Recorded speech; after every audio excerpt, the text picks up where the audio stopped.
روحه القيادية وقدرته المذهلة على تعبئة الرجويين والمكانة الكبيرة التي يحتلها في قلوبهم ومدى تأثيره الكبير في توجهاتهم أزعجت مآرب المسؤولين، خاصة وأنه كان كل ضد مفاهيم الفساد وأول مدافعين على مصالح الفريق الأخضر وأكثرهم فعالية في صد المتربصين به. قائد الكورفة السود زكريا بالقاضي، أو كما يحلو للجماهير الرجوية مناداته بالسكوادرا.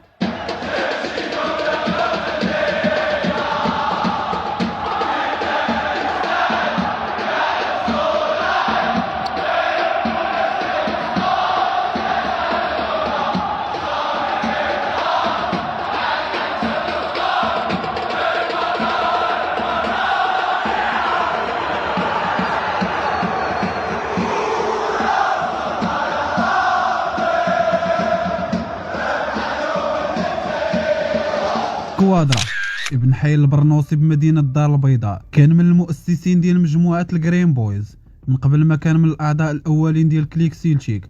غادي يصبح قائد الكورفة السود سنة 2012. زكريا بالقاضي غادي يخطف الأضواء في المنعطف الجنوبي لستاد دونور. المكانة ديالو في قلب الرجويين غادي تخلي الكبير والصغير يحتارموا. مايسترو جراد حمل القميص رقم 12 عن جدارة، ولم يبخل في مهامه حتى نزوله منها على الرجاء بأحدث أشكال تشجيعية واكثرها تناسقا موحدا صوت كل المجموعات في المدرج الجنوبي اللي غادي يجعل منه كابي دي كابي بشهاده قاده المدرجات العالميه. ضحى بالوقت ديالو لتطوير التشجيع في المكانه ولم يكترث لمستقبله، فكل الايام بالنسبه اليه هي فترات انتظار لموعد مباراه الرجاء الذي سينجح فيه في تشغيل حافله المغرب الفاسي التي اصابها عطل سنه 73. استجابه لشعب الخضراء والسكوادرا وديماري.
ذلك اليوم الذي لا يحق له فيه أن يكون مريضا ولا غائبا، فهو محرك الآلة التشجيعية للجماهير الرجاوية. سنة 2013 من بعد بطولة كأس العالم للأندية، زكريا غادي يقدر يجذب عدسات الكاميرا تصوب نحوه بذهول، وكبار الصحف العالمية أصبحت تهتف باسمه. حتى غادي تجي السنة اللي غادي تقلب لزكريا حياته، سنة 2016 من بعد الصداع اللي ناض بين المجموعات الرجاوية اللي غادي يتوفاو فيها جوج دراري. غادي يلقى راسو مور القضبان بتهمة ما داير فيها لا بيديه ولا رجليه.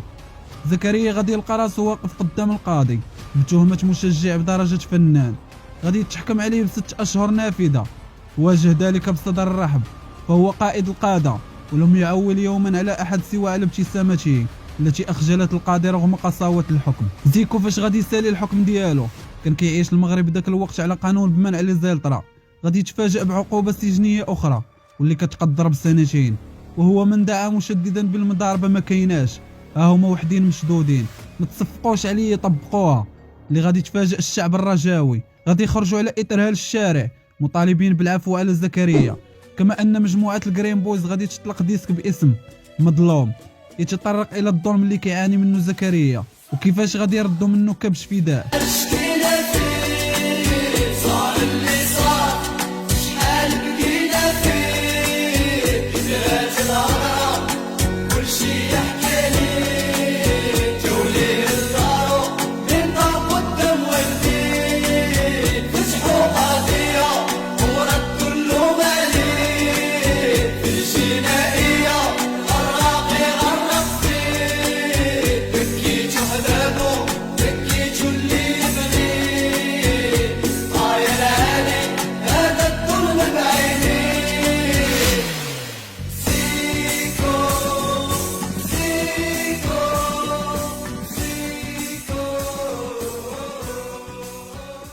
سنة 2017 وبالضبط في نهائي كأس العرش غادي يتفاجأ مولاي رشيد بمناداة الملعب بأكمله، يقول: ومولاي رشيد وبغينا زكريا، في مشهد تقشعر له الأبدان. غادي يرد عليه بابتسامة عريضة.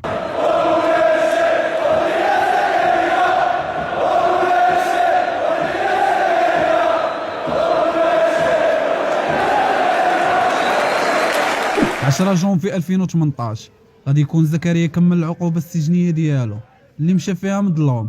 مع الخروج ديالو غيلقى المجموعة الرجاوية في الاستقبال ديالو وغادي يحتفلوا به كأنه أول أيامه في الحياة.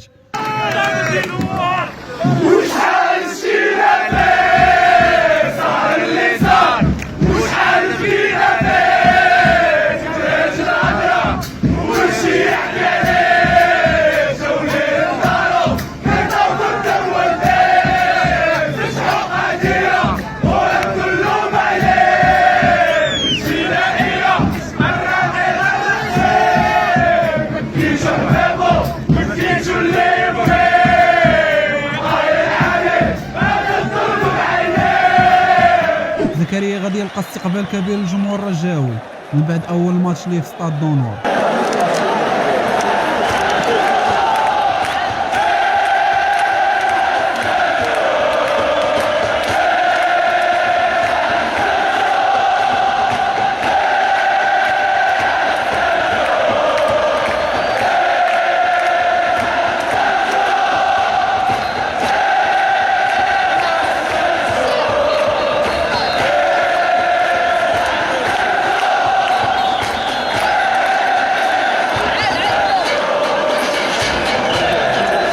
اواخر سنة 2020 زكريا غادي يدخل القفص الذهبي وغادي يكمل دينه ويكون حتى هو اسره. من بعد سنه بالضبط غادي يتنازل على منصب قائد الكورفه السود. 10 سنوات له كقائد خلت الكبير والصغير يحترموا فيها، وهو من رفض تدخل اداره الرجاء في تكليف محامي للدفاع عنه امام تهم واهيه. صاحب الحنشوره قل نظيرها في زمن التملق، وهو من كان يدعو الجماهير الرجاويه بالحضور بكثافه لمسانده الفريق من داخل زنزانته الباردة. هنا غادي نكونوا سالينا مع قائد الكورفة السود زكريا السكوادرا. نتمنى انكم ما تبخلوش علينا بالدعم ديالكم، وكنشكروكم على السيبورت ديالكم. الى عجبكم المحتوى قولوا لنا في الكومونتير شنو الكابو اللي بغيتو نهضروا عليه الجاي. تهلاو في راسكم الدراري.